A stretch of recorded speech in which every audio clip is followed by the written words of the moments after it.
My 15-year-old son got his girlfriend pregnant on purpose over Christmas break in hopes that it would persuade me to move our whole family to be closer to them, but when I found out 5 months after and shut him down, he called me disgusting. I, 30F, have a child, 15M, we'll call him Ollie, plus other children aged 2, 6, 9 and 11. As you can tell by my own age, I was teen parent. I was lucky and we married at 18, still married, healthy relationship, worked our way out of a very dire situation, graduated, started a trade etc., and we are comfortable, stable in all ways. This information is relevant. Ollie has been friends with this girl, we'll call her Bree, since he was 7 years old. Their family used to live in the same city as us and went to the same school, same friendship group. We know her parents and are long-distance friends ourselves, not close friends but say hello when the kids are on video chat, had drinks together before. Bree's family moved to a very small town 3 states away due to rental affordability. No secret, we all have talked about the rising costs of everyday life. The cost of living in this city has risen, forcing many locals out. They moved because of that and for better job opportunities 18 months ago. Since then, Ollie has been begging for us to follow, giving us a sales pitch on cheaper housing, better paying jobs, none of which fit either of our professions, the whole works. We have said no because, well, no, but even if we wanted to, our other children are in school, sports and have friends here. Selling and buying another house, finding work outside of our skill set or having to learn new skills, any normal adult would understand this, he does not. Well, fast forward to Christmas. Bree's family come back to our city for a holiday and the kids met up multiple times with each other. It was my understanding that they were always with the other kids, but obviously not since Bree is pregnant, and I am certain it was on purpose. He has access to protection. I don't care for opinions on that. My access was restricted and I had him. He has had intercourse education from me, my husband, school. He knows damn well how babies are made and how not to have one. Ollie now wants me to move to be with her and the baby. It's confirmed. I've talked to her parents, and I said no. I don't feel I need a reason, but he asked. You're 15. We don't have any proof at your child yet. I'm not moving us away from our lives and you aren't going alone until you're 18. We will do a DNA test, then we will look at parenting plans and top it off with a too bad, too sad. You made your bed, now you have to sleep in it.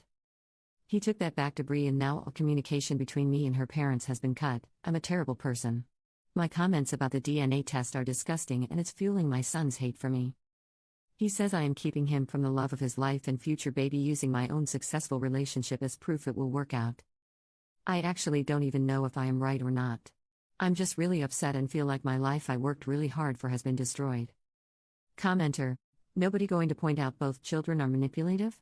Obviously the girl was on board and it sure seems like they both kept it under wraps until it couldn't be aborted. Both children are bad actors here. Update 1. She is due September around the 22nd. So no, there is no option for abortion. I don't think that or adoption ever was. Ollie admitted it was on purpose last night. Apparently, it was Bree's idea first as a joke that turned into a plan together. Bree's parents will only pass messages through my son and I have heard this for myself. I stood outside the door and listened to them tell him tell you mother, insert info below, because I know I will just go off on her about that BS still. They are talking bad about me with my kid. They are appalled I would think that way of Bree when I have known her for more than half her life and do not wish to talk to me. I will not allow him to move out there alone. There are some past issues such as Bree breaking up with him twice in the last 18 months because she found someone that she liked more, her new town, around August and October last year, same boy, and when it ended, she came back to Ollie. Bree is a nice girl but her behavior is toxic and has been since a child. Her mother and stepfather are nice but the relationship is unstable, the house is chaos, 9 children combined, blended family and 2/3 teens with serious mental health struggles. He would be leaving stability for chaos and no structure. I want a DNA test, I will not budge on that.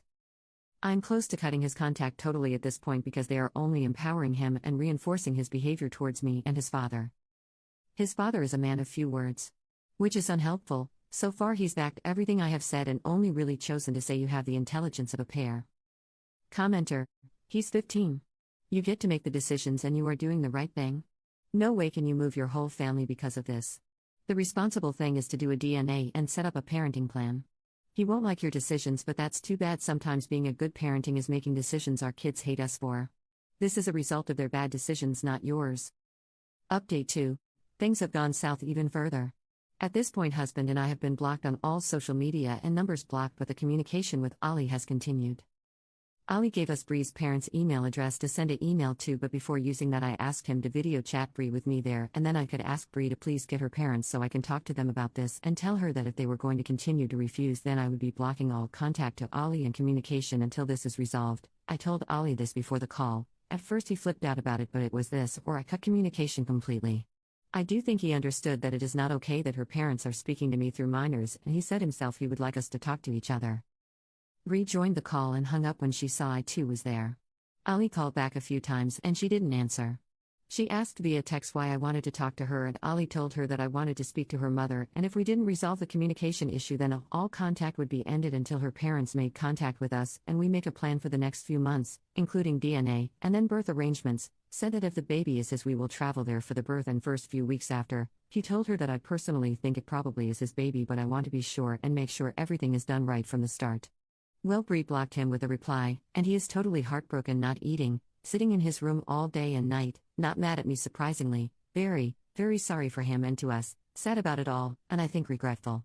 He even asked me if there was a way to undo it for himself. I haven't talked about signing over rights, a male abortion his father called it, because I think he's just upset right now. A mutual friend of Bree and Ollie's here in our hometown showed him a few posts she has made in the last 24 hours.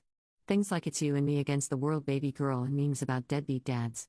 She also announced the pregnancy, which she hadn't done yet, and the post had some single mother facts and quotes.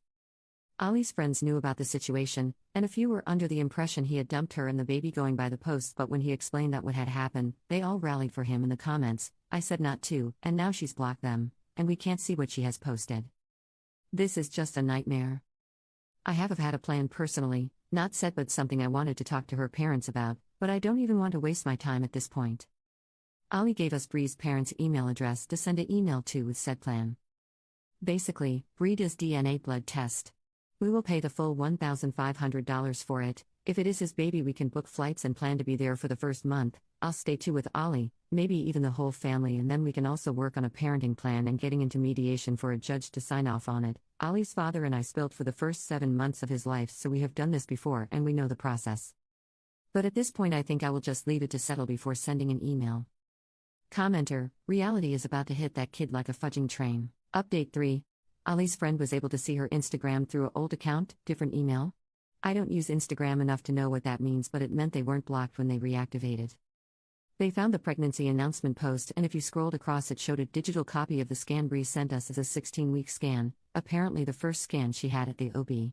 That is dated 0404 and clearly says GA 19 plus 3 weeks, making an August due date, I believe, or very early September. This would not line up with the due date given to us, but does line up with when her parents told me she was pregnant mid-April. They told us we've had the pregnancy confirmed and sent a photo of the printed pic, which the date isn't on there. I actually think it may have been cut off the top. I haven't told Ali this yet because I want to be sure. I am very concerned about his mental health at the moment and taking that into consideration. But unless she gave the wrong period dates and the baby measured only 16 weeks, then it's not possible for it to be our son's. Also added information, her due date from what we know is September 22nd. She was here from December 20th to Jan 7th, and saw Ali December 21st and 22nd and January 4th and 5th. Never overnight. I asked Ali when did this happen, and he said January 4th was the only time, which makes more sense as they were in public gathering otherwise. They were at a mutual friend's birthday that night but never stayed overnight. I have had 5 kids and I know the dates are too close to figure it out that way. Ali also said that the joke Bree made was to just see if it happens, the pregnancy, because then it's obviously meant to be, and he would be able to move. To me it sounds like she had the plan a lot longer, but I may be biased here. Commenter 1. So what you're saying is that the most immature people in this situation are Bree's parents. I expect teenagers to make questionable decisions, although generally not to the extent of get pregnant on purpose so we can force people to move, but the parents are a whole new level of WTF. Commenter 2. Bree's parents will only pass messages through my son. Fudging ridiculous. I'd tell them either they communicate with me like an adult or they handle their pregnant teenage daughter by themselves. I will not discuss this serious matter by playing telephone with a 15-year-old.